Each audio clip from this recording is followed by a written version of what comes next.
Hello, everybody, and welcome in to Commodity Culture, where our goal is to make you a better investor in the commodities sector. My name is Jesse Day, and on this episode, I'm joined by Matthew Piepenburg, author, former hedge fund manager, and partner at Von Greyers. We're going to discuss the potential of the U.S. revaluing its gold reserves.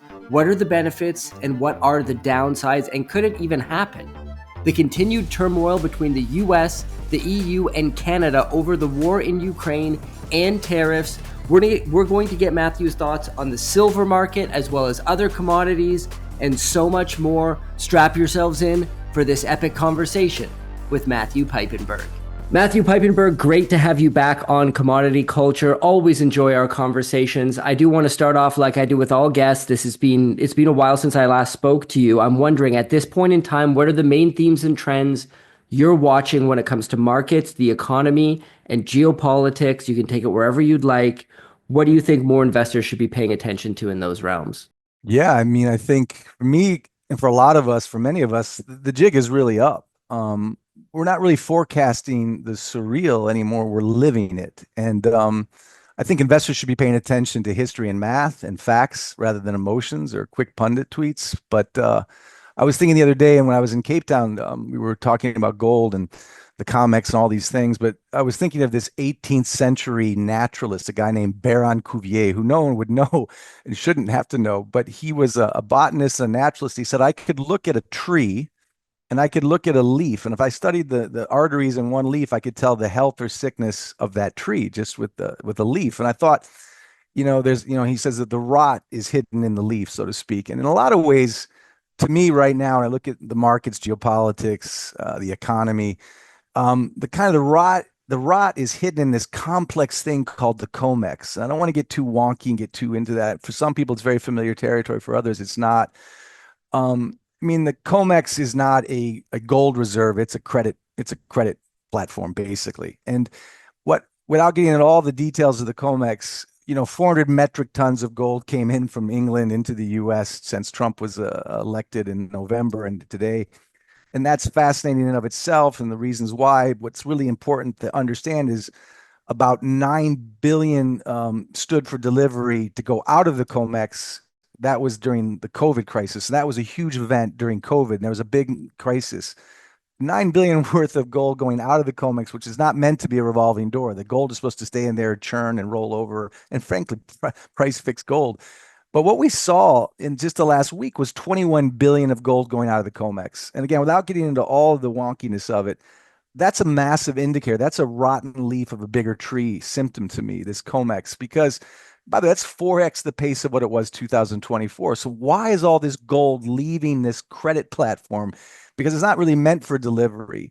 And I think that's a question that people need to look at without having to understand COMEX, which is almost as intentionally complex as the derivative markets. It's supposed to be off your radar, beside your radar, under your radar for average investors. But when you're seeing 21 billion worth of gold going outside the warehouses in New York on the COMEX and going back to the zip codes of the counterparties, that's saying out loud, no one's talking about in the mainstream media, is that the world doesn't trust the US dollar, the US Treasury. It wants gold. It wants gold as a strategic reserve asset more than anything else right now. It's kind of like an army preparing for battle, now wants more ammunition on its side of the river. And when you see those kind of outflows called standing for delivery or open interest out of the COMEX, again, if you get past the wonky side of the COMEX, what that should mean for retail investors, real simple, is the world doesn't want to keep its gold revolving in credit kind of schemes. It wants physical gold in its zip code because it's getting ammunition for what is to come. It's loading its guns. And what is to come is there is a clear move away from U.S. hegemony in the U.S. dollar, not a replacement of it, but a repricing of it. And there's a clear understanding that this risk-free return or return-free risk of the U.S. Treasury is not nearly as important as physical gold, that analog old pet rock that people have poo-pooed for years. It's not a gold bug case. It's an actual piece of history happening right now in live time. So you can't underestimate what's happening in the COMEX. It's simply just more trusted as a strategic reserve asset than the once sacred cow of the U.S. Treasury. And again, that's confirmed not just by the fact that the BIS made gold a strategic, a tier one asset in 2023, or that the BRICS are stacking it, or that central banks have tripled their purchasing of of physical gold since we weaponized the dollar in 2022. These are not gold bug cases. This is history in motion right now. And I think it's really important for people to understand that the world now trusts physical gold more than paper money in general, and the US dollar and US Treasury in particular. I think that's a really important thing that's happening right now. It's a major theme. Debt destroys. And as David Hume said in 1750s, and debt destroys bonds, it destroys stocks, it destroys currencies, it destroys economies. And again, the world is not ending, it's changing, Jesse. And it's like, again, the US is 26% of global GDP. China, another big competitor, is about 17% of that. So it's not like China's replacing the dollar or China's replacing the US, but it's changing. And the fact that, 45 countries are transacting trades outside the US dollar, that 30 countries are repatriating their gold inside their zip codes, that the BIS has made gold the only other tier one asset, that 20% of oil trade is going outside the US dollar. These aren't just trying to recite facts to show how much data you can memorize. They're symptoms of a world moving away. And I think, again, it's away from US hegemony and away from the US dollar, not replacing the US dollar, but repricing it. These are major effects that impact gold. In terms of the themes beyond just that rot and what the COMEX represents and what gold symbolizes and what it's saying to the world, in terms of the other major themes that I think investors, obviously of all stripes, need to be aware of, is what's happening in the markets too. And we can get in more detail. But look, it's not just another gold bug apology about the risks in the markets. This is something Jeremy Grantham at GMO is saying, Druckenmuller, Paul Tudor Jones, even Gundlach in the bond market, that these markets are grossly overvalued by every metric. I mean, the S&P, the Dow, the NASDAQ are trading primarily on momentum more than value. The Mag 7 is all about sustaining net income margins, which I don't think are sustainable, and we're just waiting for that to turn. Keep in mind, the S&P is trading at 7.5 times the global equity market. So the U.S. market is a massive bubble. And you can talk about the Buffett indicator, which is at all-time highs. That's a simple, stupid indicator. But it's not just market cap to GDP in the S&P. It's also the fact that Buffett himself has over 330 billion in cash right now at his fund. Again, that shouldn't be a gold bug case where, the world's getting nervous, the markets are. That's a clear and convincing kind of simple, stupid indicator that one of the greatest value investors of all time, whenever you think of him, is going to cash. And there's a reason. It's massively overvalued. And then, of course, there's always these key ideas that I keep in mind, like the madness of crowds by McKay. We're seeing the madness of crowds in speculation, whether it's Bitcoin or NVIDIA, et cetera. We have to always keep in mind Benjamin Graham looking for value. And I think most importantly and most overlooked when it comes to the markets is Bob Farrell, who's been ignored. The most ignored force in the markets is mean reversion. And markets could mean revert from these highs if we're talking a minimum of 50% retracement. Timing that is a different question, but it's open and obvious that there's massive market risk. And I think that just can't be ignored. In terms of the economy, and we'll stop pretty quickly, but again, I've always said since over a year ago that the economy in the US, which is kind of the main kind of bellwether, is it already in recession. And you can look at the boring things like the Psalms rule or the Conference Board leading indicators or the yield curve moves. Those are pretty obvious. But I mean, the middle class is in recession. That's clear and convincing to me based on 13-year peaks in small business bankruptcies and credit card delinquencies at all-time highs since the great financial crisis, car repossessions. Again, Ed Dowd, this kind of BlackRock alumni, kind of a self-healing BlackRock alumni, he said the middle class is absolutely the working poor right now. And unless you're an immigrant or illegal getting sponsored, or you're at the real far end of the poor spectrum where you're getting support from the government, or you're at the ultra high net worth where pain is pain, but you can survive, the real recession is already here in the middle class. And I think that's undeniable. I mean, mortgage applications are down 63%. That's a clear bellwether to me beyond just the bankruptcies and what we're seeing with car repossessions and credit card delinquencies. And finally, what I think investors really need to be aware of, and I'll stop here, is clearly, geopolitics, Jesse. I mean, where to even begin? I mean, you've got Jeffrey Sachs coming to the European Parliament, explaining to them U.S. foreign policy in a very blunt way, educating them on following their own leaders, not themselves. You've got 1 million dead in the Ukraine at least. And we both saw Colonel McGregor in Vancouver recently at the VRIC conference, and he was very blunt that this is not a war that's going to be won or could be won by the Ukraine. And again, we've got massive problems with immigration swings in Europe and the U.S. We've got proxy wars and a major pendulum swing politically from the left to the right now in the U.S. and now even more so in Europe with recent elections. So between markets, the economy, geopolitics, and what really is happening in the COMEX, this really is a surreal time. History is actually happening as we speak. It's not even something we're forecasting. And the ramifications of this And all of those sectors, whether it's the markets, the economy, your portfolio, and certainly your gold holdings, are to me almost too obvious right now. And that has me very concerned. Hey guys, just a moment to hear from our sponsor, ARC Silver Gold Osmium. They offer fantastic prices on precious metals, and the owner, Ian Everard, is universally respected in the industry, even by his competitors, as someone who is completely honest and who has your best interests at heart. So reach out to them today. Contact Ian at 307-264-9441 or by email at ian@arcsgo.com. You can check out their website as well to see what products they have on offer. Trust me, Ian will help you find the best product for your needs at the best price. Reach out to them today. And now back to the episode. Yeah, some great thoughts there, and especially on how quickly things seem to be moving in the geopolitical and political realms. It's insane. It's like that quote that there are years when weeks pass and weeks where years pass. It seems like we're in one of those cycles. Interestingly, here where I'm at in Serbia, not many people are paying attention. The government's on the verge of collapse here. The prime minister stepped down. Massive protests rocking the country. Yesterday in Serbian parliament, there were smoke bombs lit off. Brawls erupted. It's pretty crazy. And interesting stuff, interesting times we live in. I want to touch some more on geopolitics a little bit later, but first I want to dive into the question of gold revaluation, because this is a topic that has come up a lot, considering that at the moment, the US government values its reserves at $42.22 an ounce. You wrote an article on Von Greyer's called Gold Revaluation, Solution or Desperation.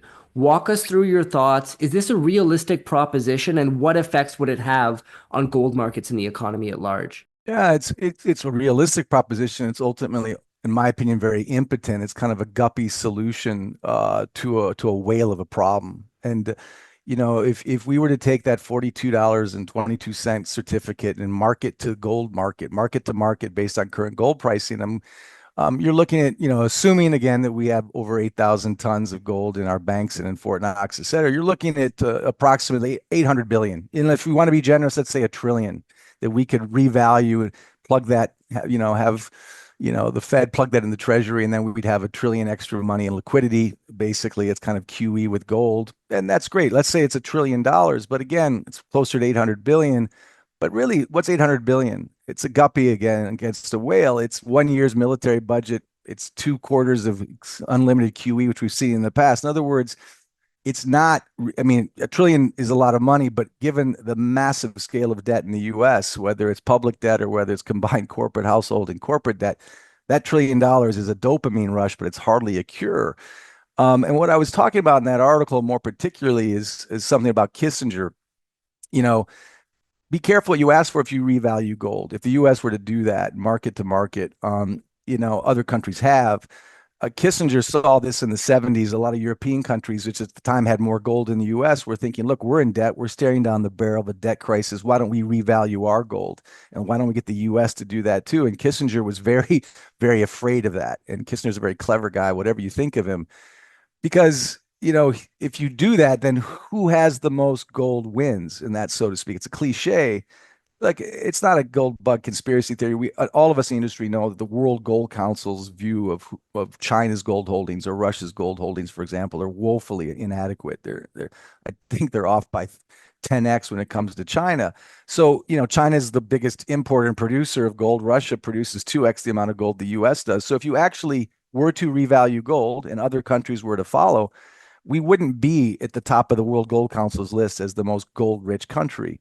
And so there is that Kissinger fear. But as I said in the article, it won't stop us from doing it because we are desperate. But the U.S., which is the home of the world reserve currency, and the 10-year U.S. Treasury, which is a sacred bond instrument, it's desperate now. And that's what is really, when we're talking about these type of measures, whether it's a strategic Bitcoin reserve or whether it's revaluing gold, we only have bad options, really. And, one option is kind of to play the Yellen card, which I said in the article. We could issue more IOUs from the short end of the yield curve.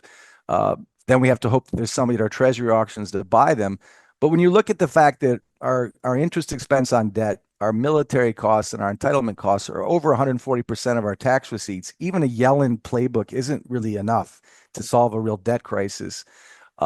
We could create again a Bitcoin bubble like El Salvador did and hope for the best, pump up Bitcoin, take some of those winnings and use that to pay down some debt. To me, that's very desperate. We could revalue gold, as we just talked about, maybe get a trillion, 800 billion to a trillion. Again, not a big solution. Given the massive level of US debt and massive importance of the US as a global economic leader, I've always said, and I've said it for the last 10 years, I'll say it for the next. Our only real option is to inflate or die. In other words, to inflate away our debt, debase our currency, monetize our bond market with mouse click money by adding zeros at the Eccles building. That's been the playbook. That sadly is really our only real option going forward, and we're just waiting for a trigger event for that. Or we could have that in combination with some type of global reset that the IMF kind of telegraphed in 2020. Again, none of those things are pretty. None of those things are easy. But if we did revalue gold, to your question, that would be certainly a major tailwind for the gold price. It would be very poor for the U.S. dollar, but a weaker U.S. dollar might be good to help the U.S. reduce its debt to GDP. But ultimately, what I wanted to make very clear in that article is revaluing gold is hardly a cure-all. It's at best a sugar high. The real problems with our debt are so much bigger than that. And that frankly, even if we did do that, again, be careful you ask for, because when we start showing our cards, other countries, in particular China, are gonna have a little bit more gold than we think. And if we revalue gold and they do the same, they're going to cut down their debt at a much faster level than the US. And so if we take that route, it's going to be a domino effect. And I think that's what Kissinger was very afraid of in the 70s. We should be just as much, if not more, afraid of it in 2025. My guess is we don't have nearly as much gold as we think. But again, we're all speculating on that right now. I'm certainly confident to say that China has significantly more gold than the World Gold Council reports. Well, let's talk about auditing America's gold, because Fort Knox has been in the news quite a bit these days. It has pushed gold into the mainstream consciousness, at least for a moment at this point in time. I mean, what's going on here with the Trump administration? We're going to release the Epstein list. Where's the list? We're going to audit Fort Knox. We're going to audit the Fed with Ron Paul. Really? I don't think any of this stuff's going to happen. I wonder what your thoughts are on Fort Knox. Are we ever going to get an honest audit? And regardless, is this, the fact that it's pushing gold into the mainstream and maybe making some people aware of it who might not be interested, could that be a good thing as well? Yeah, and there's two good questions there. In law school, we always learn never on cross-examination ask a question you don't know the answer to when you're in front of a jury.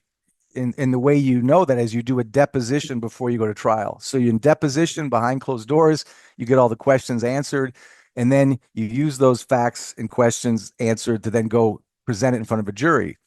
I wouldn't do an audit of our gold in Fort Knox or at the major too big to fail banks unless I knew the answer. In other words, I'd want to know first.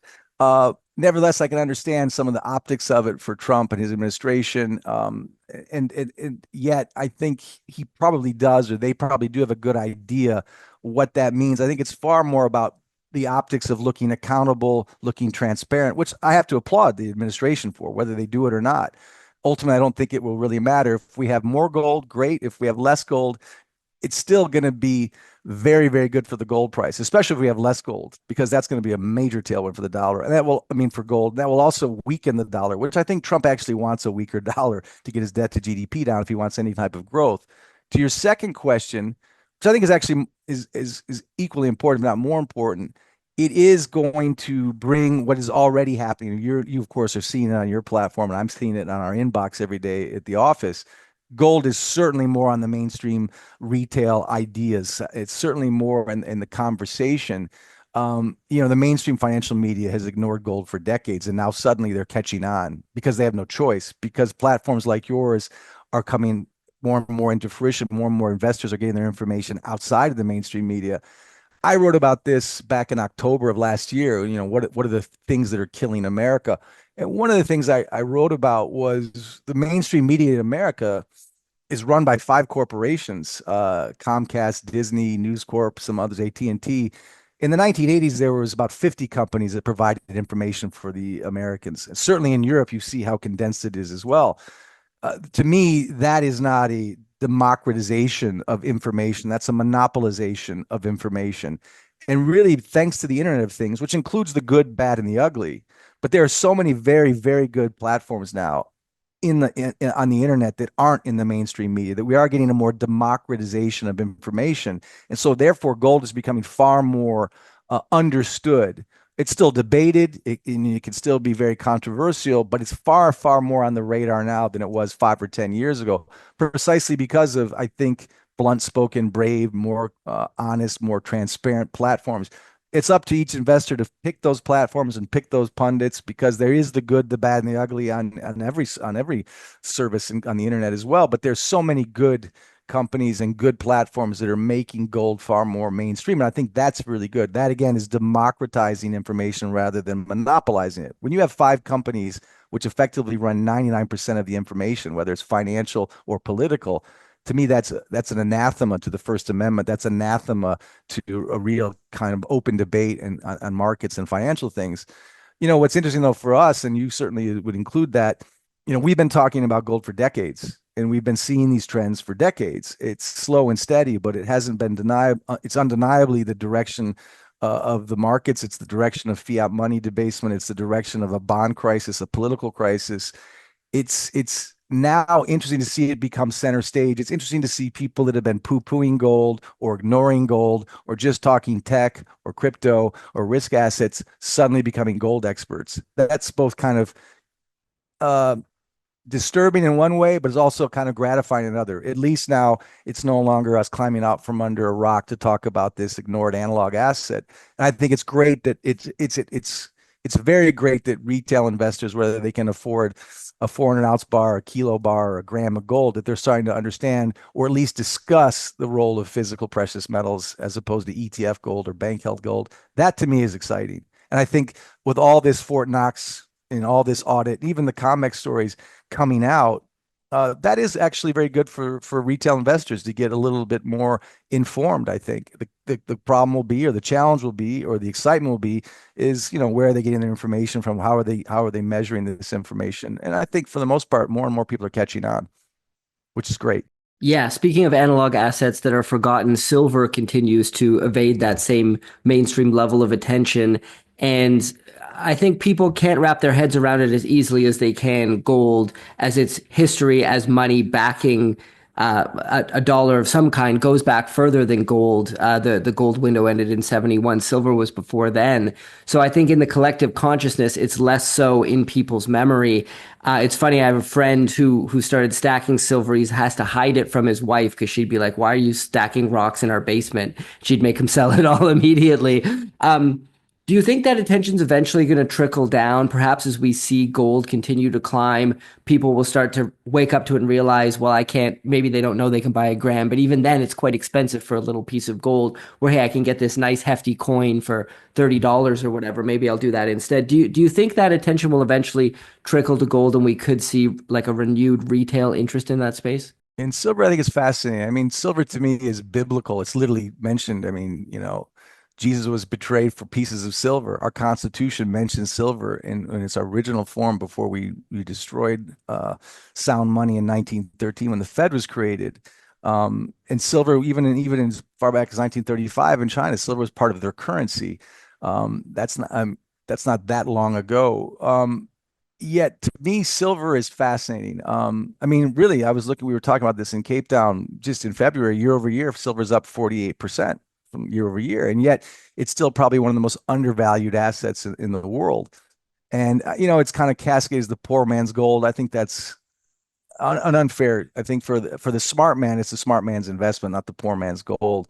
Rick Rule famously said a couple of years ago, I quote him all the time, silver rewards infrequently but extravagantly. And I think that's something we need to talk about. I think that's something retail investors have to think about. Um, the gold silver ratio is now around 90 or above 90. It's nowhere near 1980 or 2011. It was like 15 and 32 levels. It does have a lot of tailwind behind it. It's got 7-year supply deficits. I mean, you've got open pit restrictions in Mexico, so you can't even mine pure silver. We've had 12 to 14 coups in parts of Africa where most of silver is mined. So there is this massive supply mismatch, and I think that's going to help the price longer term.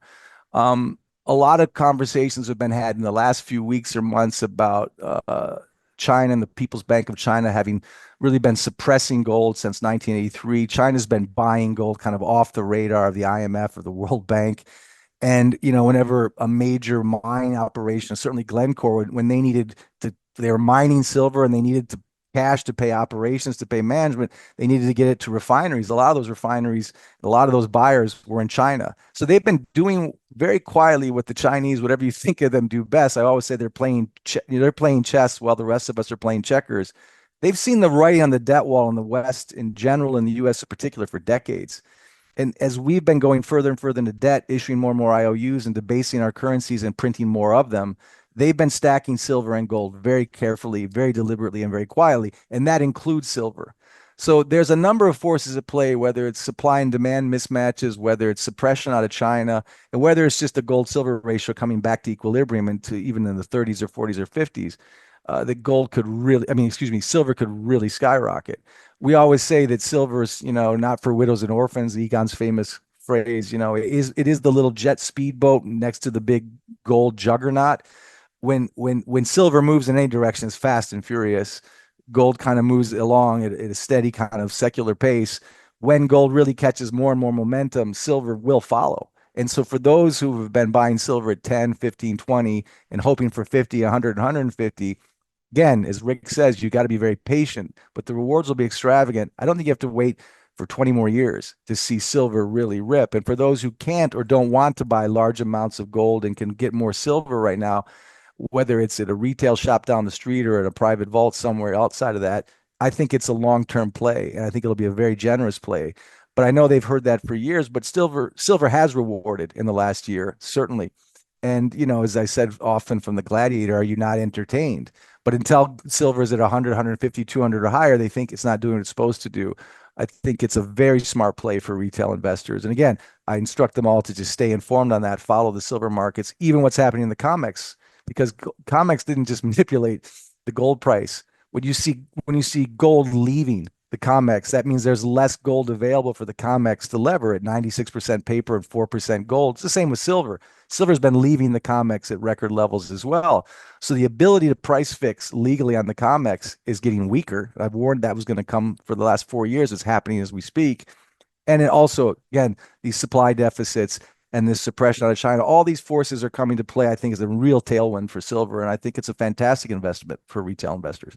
And where else are you looking for But it's value? volatile. Yeah, absolutely. Where else are you looking for value in markets today outside of gold and silver? Do you venture into the mining stocks? Are you looking at any other commodities? Does energy and uranium quite beaten down recently? Wonder if you have any thoughts there, base metals, or even areas outside of commodities that you think are presenting an attractive value proposition right now? Well, I mean, I'm boring and unhelpful, and Egon and I joke about this. I mean, we are so boring. Like I said, we are just all about wealth preservation. But it doesn't mean I don't have opinions on mining and other asset classes. I mean, I came up as a risk asset guy, came up as a bond guy. Obviously, I'm looking at opportunities in risk asset stocks and bonds. Obviously, I follow the mining space not nearly as well as a Ross Beatty or a Frank Juster or others. That said, I think in the mining space, it was fascinating. We saw this in Vancouver too. There's some great mining companies there. Again, I'm not plugging Frank Juster. I think he's brilliant. He's got some great pure silver plays in Argentina I'm looking at. But again, even when I get those opportunities, I'm less interested in speculating. I'm more interested in preserving what I lucked into in the last 20 years. But that doesn't mean I don't respect speculation. And if I were going to speculate, the mining sector, you've got to be very careful who you pick. There is a problem in the mining sector, and the great mining guys know this. You saw in last year's markets in particular, the miners had the best free cash flow in the S&P, but they had the worst stock performance. A lot of that is because the generalists on the street don't trust the mining companies because of such a history of poor management, of self-dealing. And again, that haunts the mining space. That doesn't mean you can't select carefully exceptions to that rule in very, very good mining equity plays. Again, the Justras of the world, the Ross Beatties of the world, they'll find them. I would say mimic the smart guys. Rick Rule certainly knows a heck of a lot about the miners. Egon, myself, our partners, were very simple, stupid. Physical gold and silver as a wealth preservation asset. But to the mining space, there's going to be a lot of money made for smart picks in the mining spots, no doubt. When it comes to putting on my old hat as a hedge fund guy, from the dot-com bubble and Wall Street and all those years. Of course, I can't help but stare at opportunities in the risk asset markets. But in that regard, again, it's like I'll be very simple. I say this to my kids. I say this to younger investors. Be patient. I am waiting for blood in the streets, blood in the water. And because if you take out the Mag 7 with its ridiculous PEs and its momentum, and they're good companies or just overvalued companies, you could say there's still a lot of companies with PEs, a lot of companies on the S&P and the Nasdaq with PEs in the 12 to 15 range. There's still good value to be had. The problem is when this market bubble, which is exactly what it is, and it's not just in tech, but in equities across the board in the US, when it breaks, everything goes down with it, including those companies with lower PEs, those good value companies. So I'm not looking for value right now among a bubble asset in a bubble market. It's too dangerous. I'm not even looking to short it because that could be incredibly dangerous. Even the best guys I knew on the street got squeezed many times. Shorting is very, very hard. And so I'm just waiting for some type of mean reversion. I'll never pick the bottom, just like I'll never pick the top. No one really does, but I'll know it when I see it. It's like that famous definition of pornography in the Supreme Court. I can't really define it. I just know it when I see it. We'll know when the market's really bottoming. We won't get it exactly right. And for me, the opportunities is the Robert Fair opportunity. I wait in cash, no matter how debased the money is, no matter how inflated that money is. I wait for that mean reversion. And I was in Cape Town with Henrik Zeberg, who's kind of really good on the markets. He looks at more for structural indications and momentum indications. Francis Hunt, the market sniper, was with us, and he's far more technical. He's very brilliant at technical analysis. But regardless of the technicals or the fundamentals, and by the way, they all see a major mean reversion, a major deflationary moment in the S&P, the Dow, and the DAX and other equity markets globally. They see a major deflationary moment, particularly in the U.S. markets, which is the piggy bank for the rest of the world. And they do see that mean reversion. I can afford to be patient. Most of us should be patient. I always say if I were going duck hunting or pheasant hunting, I wouldn't just walk out into a field with a 12 gauge and start shooting at everything, just shooting at the sky. I'd wait for the duck or the pheasant to fly over, and then I'd pull the trigger. I'm just waiting for this mean reversion. I think there's a number of indicators that it's coming. I think we'll have to watch bond yields as yields spike. Equities will start to hurt as net income margins tank on the fabulous 7 or the magnificent 3, whatever you want to call them. When that rolls over, everything rolls with it. And that's when I'll be looking to allocate into risk assets again. I think it's just being patient. If you're 28 or 29, you can afford to be patient. If you're 65 or 70, maybe but I wouldn't be chasing these tops anymore. I would be out of these markets. I just would be. So when you ask me, am I looking for value in other spaces? I'm not looking for value in the S&P, the Nasdaq, the Dow, or other equity indexes. I'm looking for a mean reversion, and I'll wait 5 minutes, 5 weeks, or 5 years for it. I know that sounds smug, but that's just what I'll do. And when it comes to commodities, other hard assets, and the mining sector is going to make some millionaires out of some good investors, but it's picking those very carefully. And I am not the expert to talk to about equities in the gold and silver space, although there are some names out there. Again, we all know them. I would follow their lead because they're going to pick some good. I think this pure silver play in Argentina by Justo is going to be a real good one. But again, I'm not here to give investment advice. I'm just saying they are going to get the last laugh when the rest of these fiat systems not disappear, but when they start to suffer and when they start to, they always say implode, or they're not going to implode. They're just going to mean revert. They're going to be brutally, there's going to be blood in the streets. I'm just waiting for that. I'm waiting for that in risk assets, stocks, mostly stocks, but even with the miners, to me, that's a great speculation play. It's just not in my wheelhouse. So I don't want to give advice on it. Yeah, some great thoughts. I want to discuss geopolitics again for a moment, particularly when it comes to this Trump era. You mentioned early in this episode that you think the era of U.S. hegemony is kind of on the decline and the dollar's on the decline. It's not going to be an overnight process. It's something that occurs slowly. There are those who might argue that Trump is kind of bringing back U.S. hegemony in a strong man type of environment, like coming out there thumping his chest, demanding this and that of different world leaders. I mean, there's perhaps no better example of that than when Zelensky made a visit to the White House. Of course, this whole thing's going viral, and JD Vance and Trump kind of take him to task. I'm pretty sure this whole thing was set up, and they knew in advance what they were going to say and that there was going to be some kind of conflict. I don't think it was spontaneous, which is why all the cameras were rolling and they let it happen in that moment. So I wonder what your thoughts are there. Could Trump flip the script and kind of reignite U.S. hegemony? And what are your thoughts on just this whole conflict that seems to be emerging between the US, the EU, Canada, Mexico with the tariffs and all that as well? Yeah, I mean, I'm not sure if anyone wants my political opinion. I get it. You know, we all have opinions on politics. It's very polarizing. And yet at the same time, geopolitics impact markets. They certainly impact currencies and they impact gold. Whatever you think of my views, I try to water them down, not because I'm afraid of them, because they're not that helpful to investors. Whatever you think of our views, we have to be involved in geopolitics. We have to have an informed assessment of politics. I think that often breaks down into a partisan kind of polarization where you just stop listening if you're anti this or pro that. And I think that's really unfortunate. I think the problems facing the US, facing the Ukraine, facing Europe, facing the global setting really shouldn't even be partisan. They should be based on pretty common sense facts. And yet, to your point, there's no escaping it. We could debate all day whether that was a staged or unstaged, whether Zelensky is George Washington 2.0, whether Putin is Hitler looking for Lebensraum in Europe and he's the next great evil. There are people that are very entrenched in their opinions, and I'm not going to change them.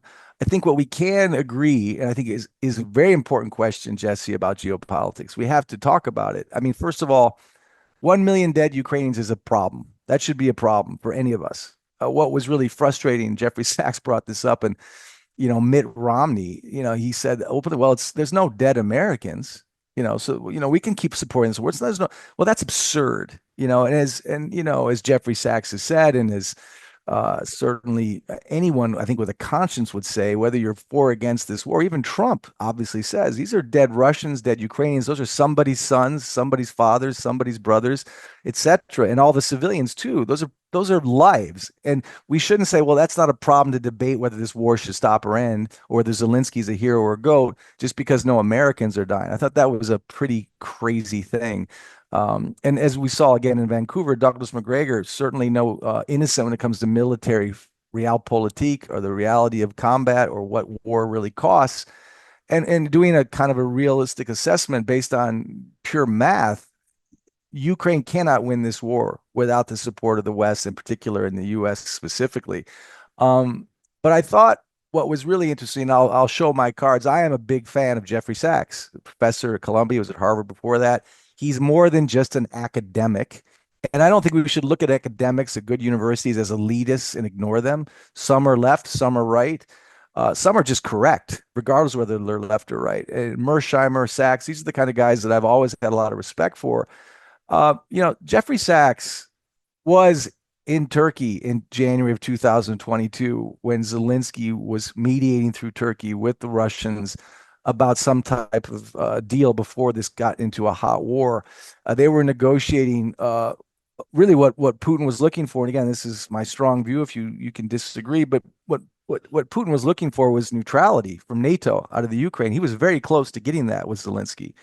Uh, I think that was the main, and again, people debate it. I don't think Putin is looking for Lebensraum in Poland and Germany and heading west to take over. That said, I was talking to very bright people in Cape Town from the Netherlands, from Germany, who have a different view. They really are concerned that Putin is aggressive. He's going to go way beyond there. I think he just didn't want NATO in Ukraine and missiles in Ukraine, just like the U.S. wouldn't want Chinese or Russian military bases or ABM sites on the Rio Grande. I don't know why it's so hard to think that that could be what Putin's main concern is. And that we were very close to a neutrality agreement on NATO. What happened, as Jeffrey Sachs has said, based on being there, based on studying U.S. foreign policy, based on studying the State Department, based on studying the U.S. military for decades, what he saw then was we were so close to an agreement before this war got hot. And then Boris Johnson came in and the US came in acting like the America was the America of the 1990s, the Cheney era, the Rumsfeld era, that kind of Wolfowitz era, where we still thought we were the only power in the world that could really make decisions and make policy. And so we bullied Zelensky out of that neutrality deal. And here we are years later with a lot of dead people and a tragedy. And I think Trump is concerned about that. People will disagree, of course, and people who love or hate Trump are going to disagree. But I don't necessarily disagree with that this war needs to come to an end, and that and that Jeffrey Sachs is onto something. Again, I'm an American. I'm a patriot. I have a lot of friends. I've said this many times who are in the military at the highest levels and in combat. I've always said they're lions being led by donkeys. I think Douglas McGregor would agree on that. And many, if not all of them, who were in the sandbox, so to speak, and were really mentally and physically affected by that war, are certainly not lacking in courage, but they're all asking, what were we doing there? They're having that anecdotally from the literally the boots on the ground in Iraq, in Afghanistan, primarily. That's what U.S. soldiers have been primarily. But what Jeffrey Sachs is saying, the last 40 years, whether it was in the Sudan, whether it was in Syria, whether it was in Libya, whether it was in Iraq, these were wars started by America primarily for financial means, not for democratic or democracy expansion means. That's a very revolution or inflammatory statement. There are going to be many who are offended by that. Many are going to disagree with that. So again, when you ask about geopolitics, I'm going to have to give my opinion. You don't have to agree with it.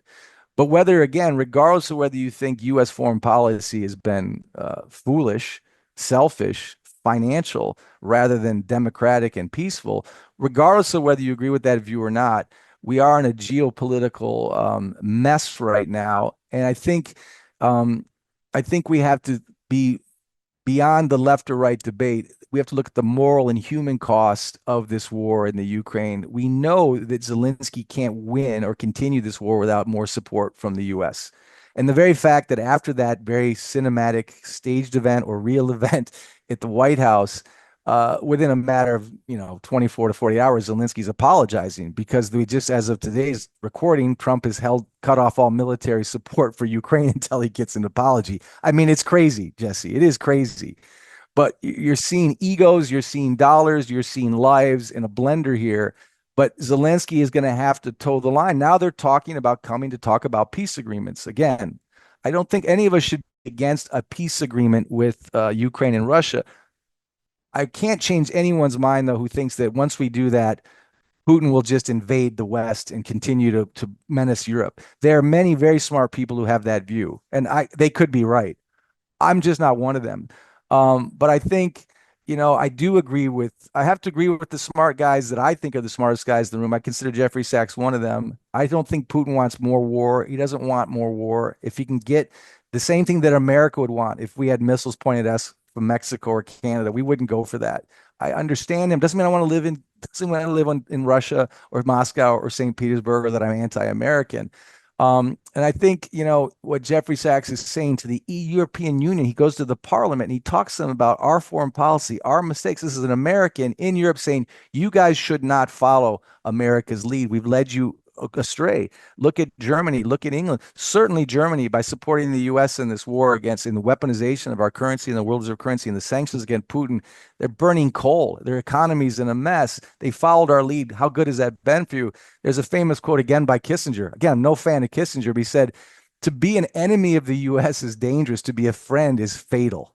And I think, how good has it been to be a friend of the US and its foreign policy since the weapons of mass destruction in Iraq? So the geopolitics, if everyone wants my opinion, of course the geopolitics are affecting things. There is so much cost, so much waste, and so much human waste. And the economic ramifications, the ripple effects on the West have been brutal. And it's been far worse for Germany, for example, financially, than it has been for Putin, who got sanctioned. That's mathematical. And we'll see. I can't predict what's going to happen, Jesse, as of this recording, whether we're going to get peace. I mean, Trump says he'd do it in 24 hours. We're 30 days in. It's not happened yet. So I'm not saying this to throw my Trump pom-poms on, but I am in favor of anything that results in less bloodshed and less wasted money.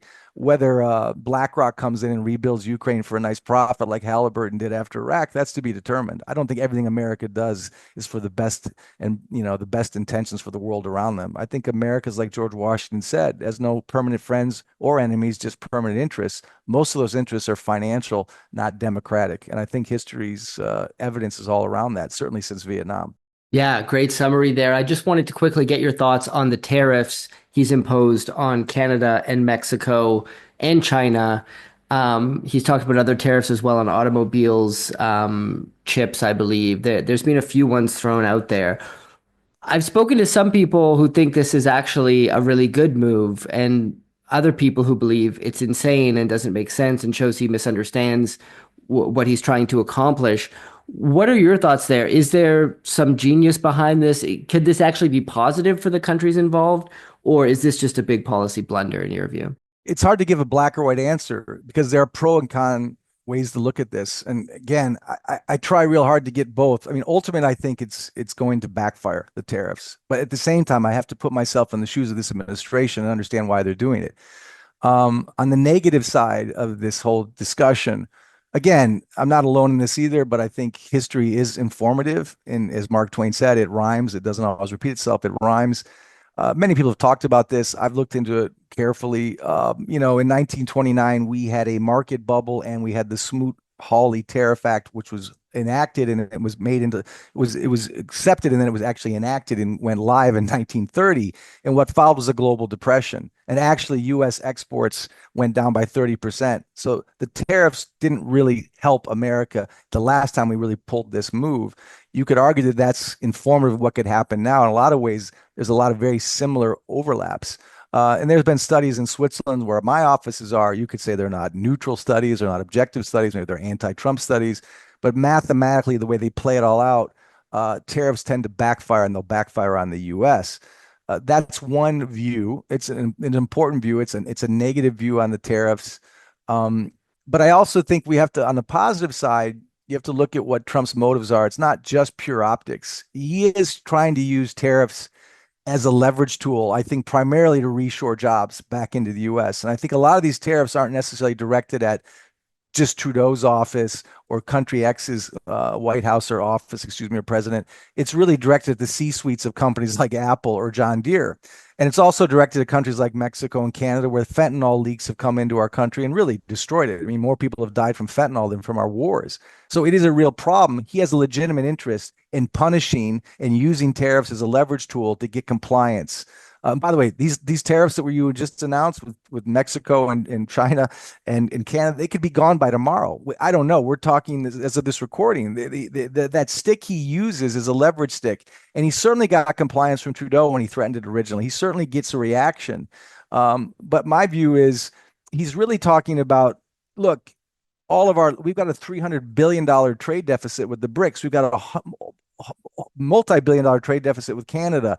You guys have to help play along here because it's not fair to him. He feels like we're the sucker. And he has a point. And he certainly doesn't like chips being made in China that were used for our military defense.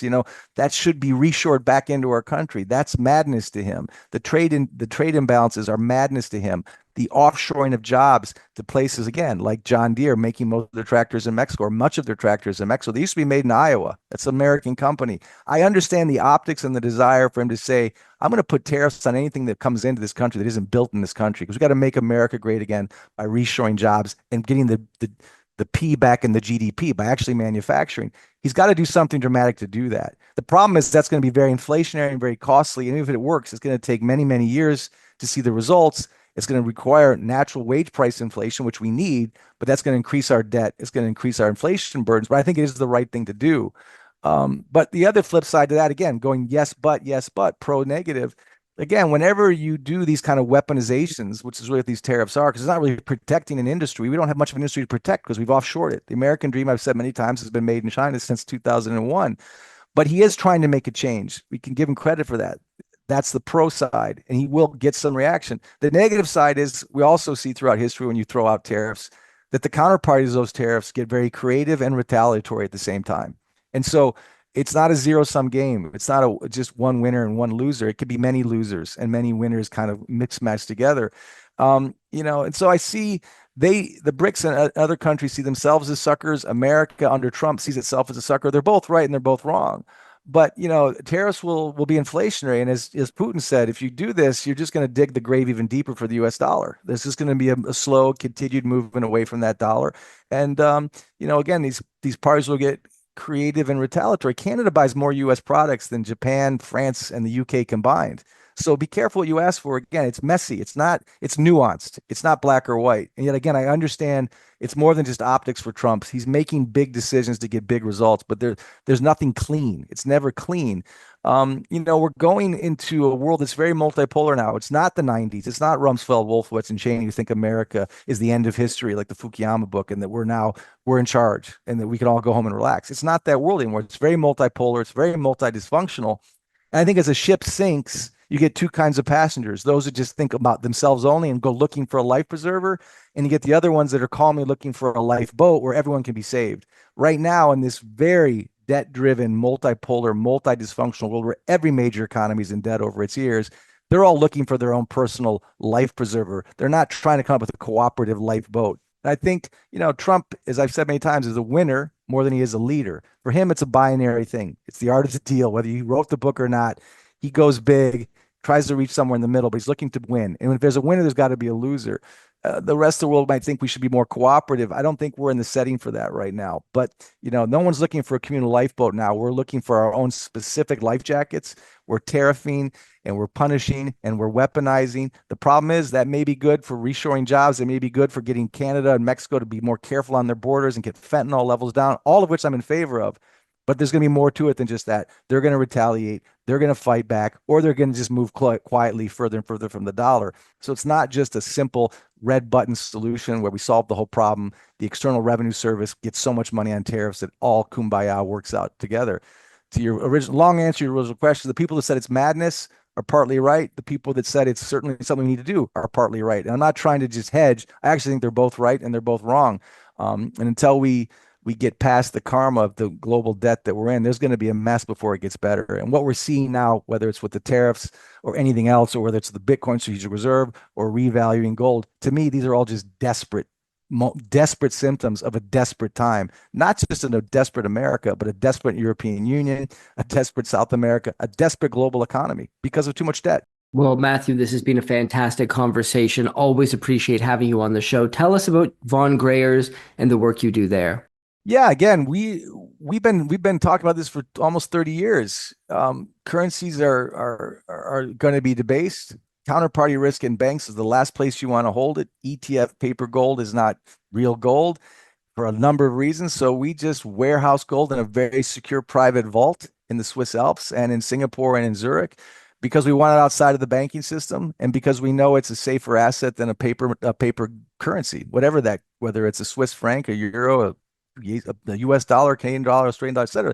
So all what we do is very simple, stupid in concept. It's very complex in how we do it. But we get our gold directly from the Swiss refineries. We put it in the safest vault in the world. We have an in-house trading desk that can provide liquidity for that gold as needed, any currency you want. We can transport gold anywhere in the world. It's a very sophisticated solution to a very simple problem. Currency debasement, measuring your wealth in an ice cube in fiat money. And so Egon created this almost 30 years ago. And that's all we do, but we do it very well. And it's extremely important. Whether you make your money in hedge funds, whether you make it as a dentist, a surgeon, a plumber, a carpenter, you're measuring it in fiat money. And we've said for decades, this is not the way to measure your wealth. You have to preserve it. We've been right. And now it's making the headlines. Now suddenly this is mainstream conversation. But Egon was right about this decades ago. And we write about this, we interview about it, we talk about our services. All of that's at goldswitzerland.com. And so interviews like this, what I'm doing or the Egon's doing, can all be found there. Articles that we write every week are found there. And there's a good education. It's more than just why you should own gold. That's up to each person to decide on their own. We hope we're helpful in that. But as important as the question of why you should own gold, it's also how you own it and how you don't own it. And we're pretty high conviction on the right ways to do that and the right jurisdictions to do it, because you really should have a legal firewall between your physical gold and your country of residence for all kinds of obvious geopolitical reasons we see today. Definitely. Well, I will put a link to Von Greyer's in the description below for people who want to check that out there. You write some great articles as well. So definitely recommend people to read those. Thank you once again, Matthew, for coming on the show. Looking forward to the next time we chat. Always a pleasure, Jesse. Always a pleasure. And thank you for joining us today. As a reminder, this episode is brought to you by ARC, Silver, Gold, Osmium for all your precious metals needs. Reach out to owner Ian Everard today for the best prices on gold, silver, and osmium at 307-264-9441 or by email at ian@arcsgo.com. Make sure to tell him that Commodity Culture sent you, and I'll see you guys in the next episode. Commodity Culture is a series on commodities and natural resources. If you would like to see more, be sure to subscribe and hit the bell notification so you're always up to date with the latest episodes.